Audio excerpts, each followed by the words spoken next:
I remember around the time MTUSA. It was great, like, but really to me there was something gone wrong with rock music. I wasn't hearing stuff really, you know. And people, even Elvis Costello, brought out a couple of weakish albums. Goodbye Cruel World. I didn't go for it.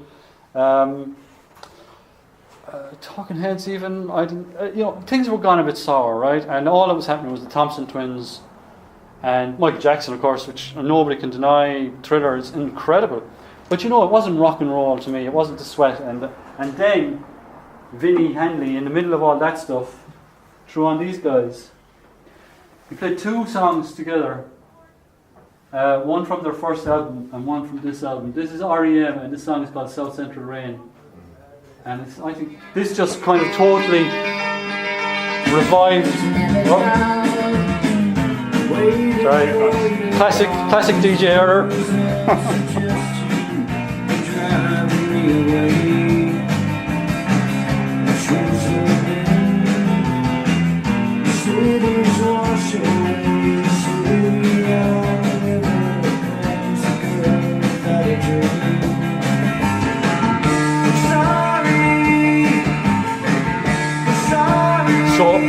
So when I saw this on MTUSA, I thought, praise be to God. And I also thought then the same thing,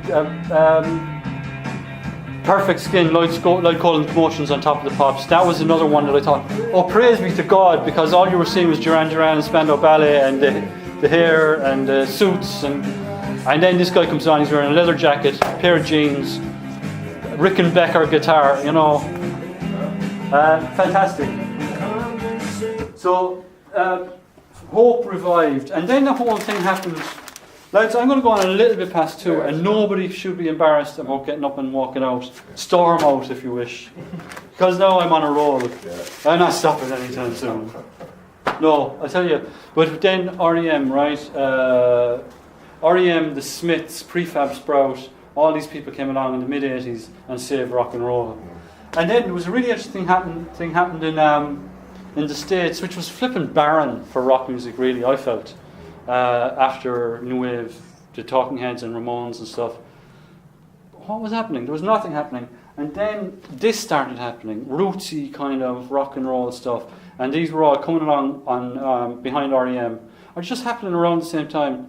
10,000 Maniacs, Guadalcanal Diary, The Beat Farmers. There was no Violent Femmes. I have a great Violent Femmes album there, Hallowed Ground. And to me, I'm going to play just a little snatch of this Los Lobos, I think.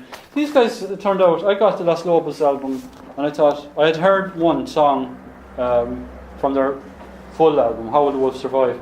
And I thought that was them. I thought they were a rock band. Turns out they are a rock band, but they're just the cleanest kind of Richie. They're Tex-Mex, of course, but actually, just I didn't go for it initially. I have to confess, but I realised after a while this is just lovely stuff. It sounds like it's running slower. Is that a 45? It sounds like it's running a bit slow.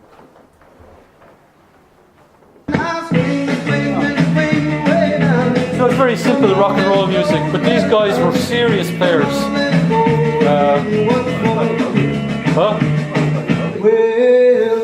Sorry? Yeah. This is actually a Richie Valens song. Do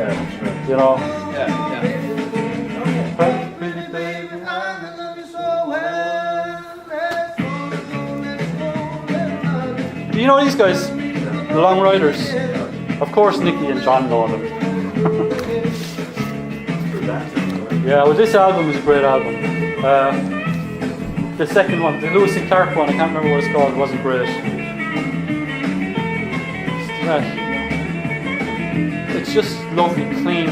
I'm not a musician. I can play C and G and D if you want me to. But to me, that's just beautiful guitar playing, and it's probably not the most complex. I don't know.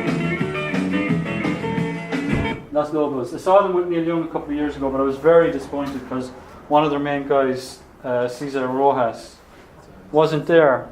And they didn't say, they just came out, they played their set. They never said, oh, Cesar is sick, or Cesar's at a wedding, or I was raging, like, out of it. Maybe he was. I'm going to throw on a little bit of Long Riders. They call themselves after the Walter Hill movie, The Long Riders, and they threw the Y in then as a nod to the Birds, and you'll see why they gave the Birds a nod when you hear this. I haven't listened to this in a long time. I don't know whether I don't know whether the track 4. I don't know what kind of state this record is in now. 1, 2, 3, 4.